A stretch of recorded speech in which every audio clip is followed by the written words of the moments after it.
Hello, guys, and welcome back to the channel. Hope you're doing very well. I've got Scott in the building, so how are you doing today? I'm good, Dan. Thank you very much. Are you? I'm very well, thank you. I mean, Brighton at home on Saturday. Um, I mean, not good news coming out about Taro being injured and obviously having that surgery. So, how are your thoughts on Taro? And to start with,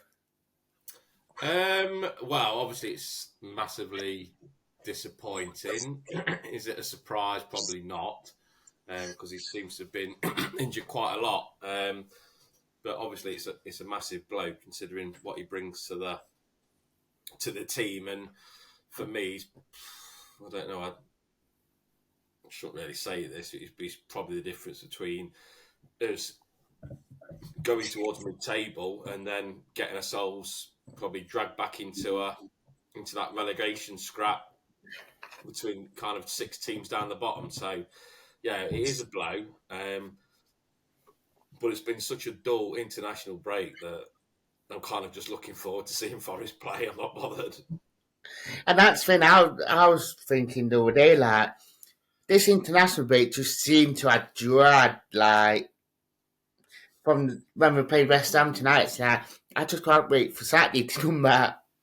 Yeah, well, it's funny because obviously the disappointment after the West Ham game was the high. Oh God, it was pure Forest, wasn't it? Completely.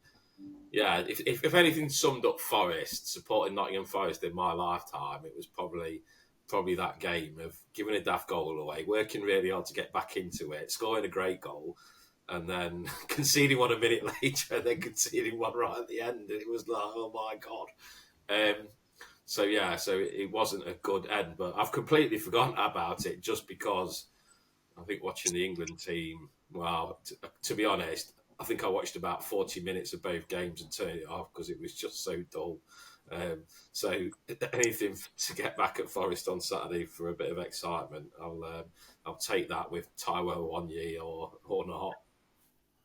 Yeah, definitely. I mean, you watched more of England this last two games than I have because I not even watched 1 minute of it. So, um, Surprised, yeah, it's dull.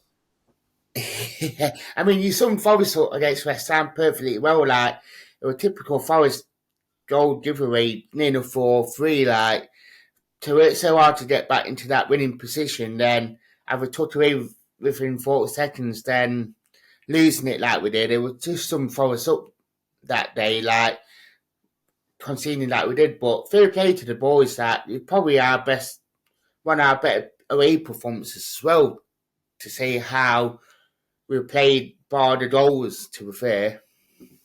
Yeah, it's frustrating because when you lose, but then obviously, there were plenty of positives, but then it was just the manner in which they conceded. The goals were all like really poor goals to concede, and when Jared Bowen's winning headers and things like that, it's kind of it wasn't good enough, and the goals they were just really poor, but they were.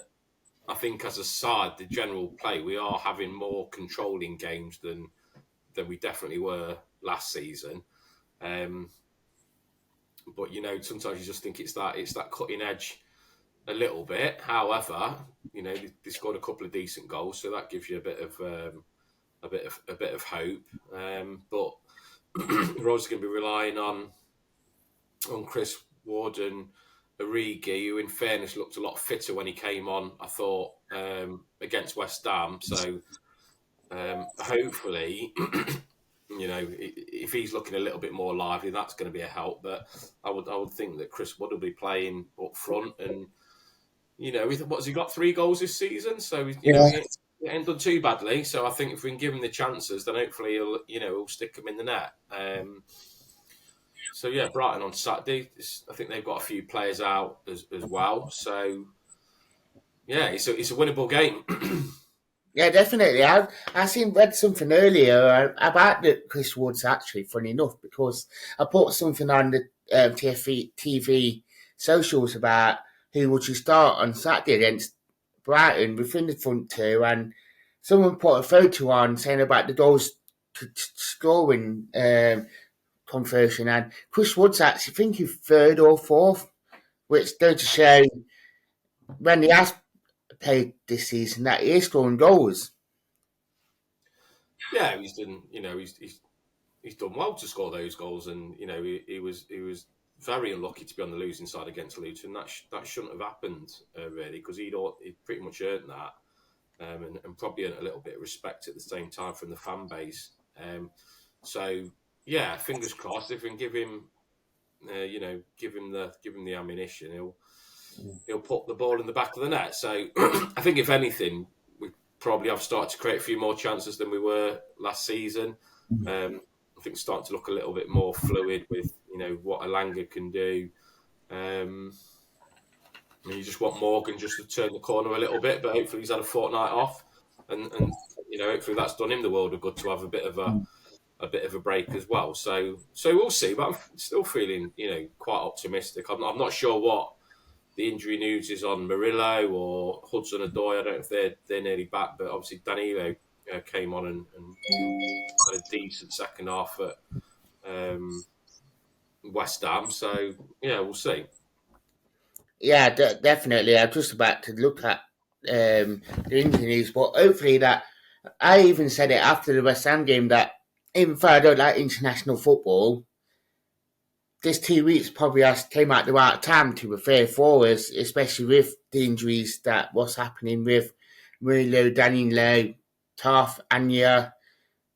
And I know I've only got this on international duty, which really we didn't want, but I mean the rest of the squad. Hopefully that they can come back fitter and that. Well, hopefully, I mean, Nico scored a good goal into in the week, so that will have done him confidence some good. So if he gets called upon, so yeah, I'll have to say. I think a lot of it will boil down to against the atmosphere at the City Ground. That regardless of which team is out, and it's not going to be full strength, just on the fact that Awanyi's not going to be there. So if we've got a few others missing, it's going to come down to the atmosphere and to be the 12th man at the City Ground. So yeah, if people think turning up and expecting a win, it's going to be a really hard game, and it's that excitement of getting down to the City Ground and playing your part as a fan to carry the team through and see if we can get 3 points. Yeah, definitely. I mean, we've been saying that quite a lot this season that the fan base need to be the 12th man, and I mean, probably Philly was the best game for that example. That there was definitely the 12th man that day, and that they probably need them more on Saturday as well. Like they need to keep that consistency up.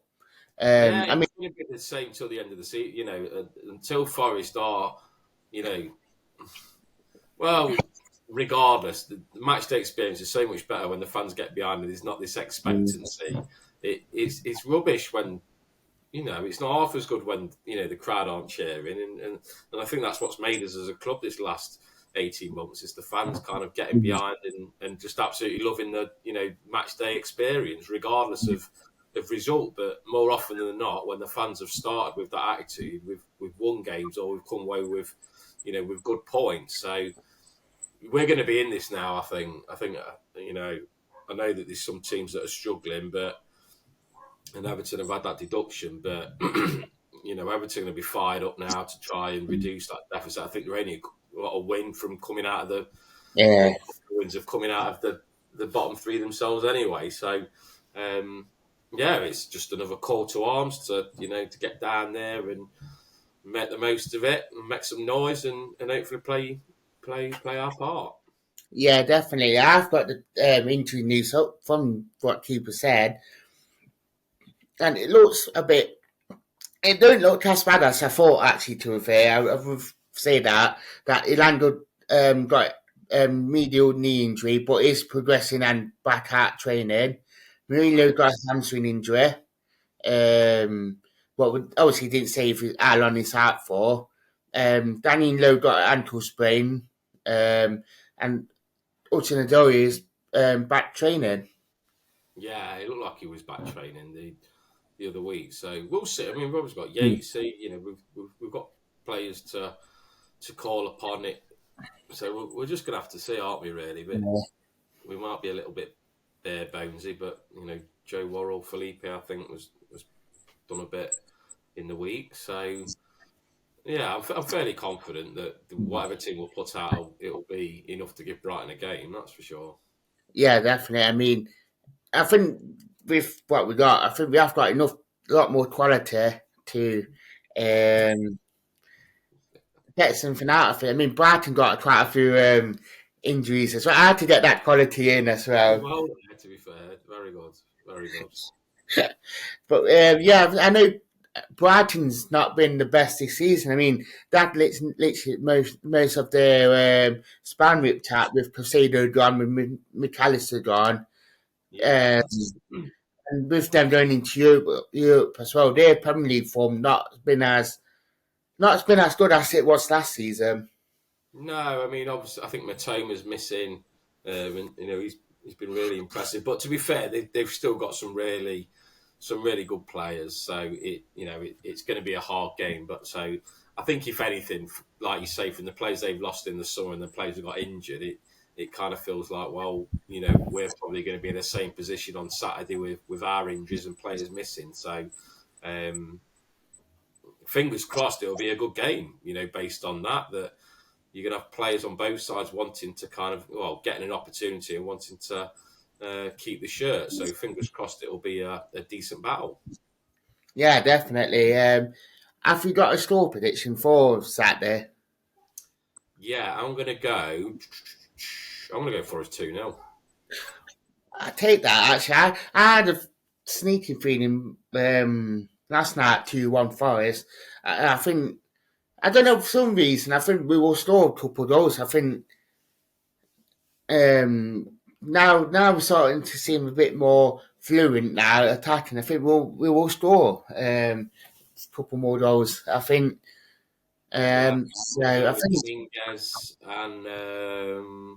Dominguez and Chris Woods. There we go. There's my scorers. Oh, yeah. I take Woody all day long.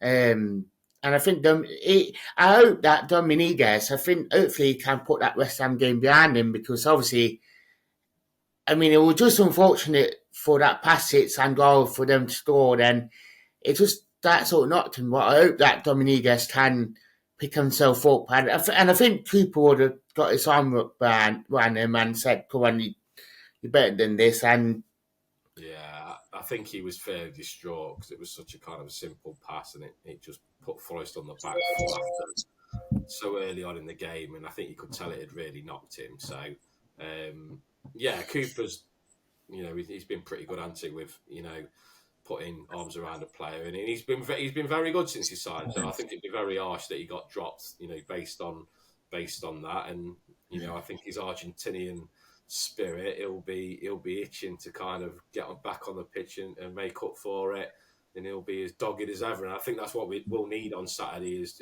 people to kind of get up and down, get in there, challenges. Dominguez is a player that can get the crowd up, just with some of his flair play, if not running around and getting stuck in. So I would definitely be in my team on Saturday. yeah, it'd be a man as well, to be fair. And I think he will actually. I really do think he will get back on it. So, don't say about your socials. Yeah, you can find me on Munich and Madrid on X. Yeah, on X instead of Twitter. So, I keep on saying Twitter for some reason. It is X. So, thank you for coming on as usual. No worries, Dan. Anytime, my friend. So that's it. Thank you for watching, guys, as per usual, and goodbye.